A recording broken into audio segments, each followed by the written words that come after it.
There may be a transition from our ordinary way of feeling how things go on to the new way. We have to do something other than think. Because actually thinking is causing the trouble. It is by thinking that we divide the world into separate events and separate things. That is calculus. And Ananda Kumaraswamy once described the life of the liberated being as a perpetual, uncalculated life in the present. And you say, wow, I don't think I could do that. That saying of Jesus in the Sermon on the Mount, be not anxious for the morrow. The uncalculated life. If God so clothe the grass of the field, will he not much more clothe you, faithless ones? And I've never met a preacher yet who would really take that up. They all say, well, of course, that's too hard a saying for most of us. It's not practical. Everybody has to take thought for the morrow and calculate. Well, at this point, people can go in two directions.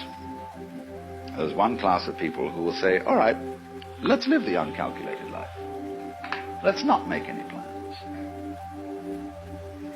And before you know where they are, they're living a filthy pad and scrounging around and living on petty thievery and so on. This is the usual thing. This is got into it the wrong way. The first thing to do is, just as I said,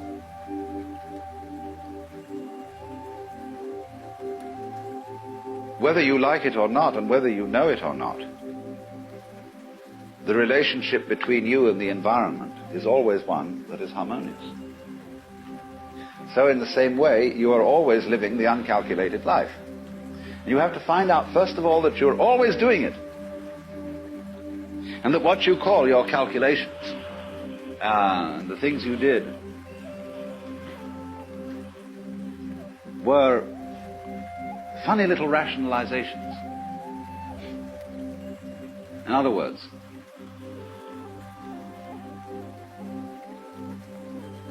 your ego has about as much control over what goes on as a child sitting next to its father in a car with a plastic steering wheel that is turning the car the way Daddy drives it. Because, as I pointed out, most of the functions, most of the goings-on in you, around you, the circumstances of life, have nothing to do with your ego at all. And you don't even know why you make up your mind to do certain things. We know superficially, we have few ideas. It's like when you enter into a marriage, you have really no control over its outcome, in the ordinary sense of ego control. You've taken a colossal gamble in which you've involved enormous complexes of patterns. And maybe it'll come out all right if you don't interfere with it too much. You don't. It's like Oppenheimer said, it's perfectly obvious that the whole world is going to hell. And the only possible way we might stop that happening is not to try to prevent it. You know, all these wars are started out by people who think that they're helping someone, that it's going to make things better. So, when you begin from the basis, not of saying, I should now live the spontaneous and improvident and non-calculating style of life, but realize you've always done that, only you rationalized that you didn't. You always did what you wanted to do, basically. Only you said sometimes it was my duty. But you preferred a conception of yourself as someone who always does his duty. That flattered you. And so you were still following your own way. Now the first thing then is to see that. That's what's happening. So that you don't think, well, now there is some special thing I have to do to understand this harmonious relationship between the individual and the world. Because if you work on it that way, you will start from the presupposition that that relationship doesn't already exist and has to be brought into being. The thing is, it doesn't have to be brought into being. It's there. But now when you see that that's so, it obviously starts to make a difference. You do behave in a different way. But the behavior, the new kind of behavior that is a result of a transformation, is not forced behavior. When you try to imitate the way a saint behaves, you have made a forced change, and you know all forced behavior is phony.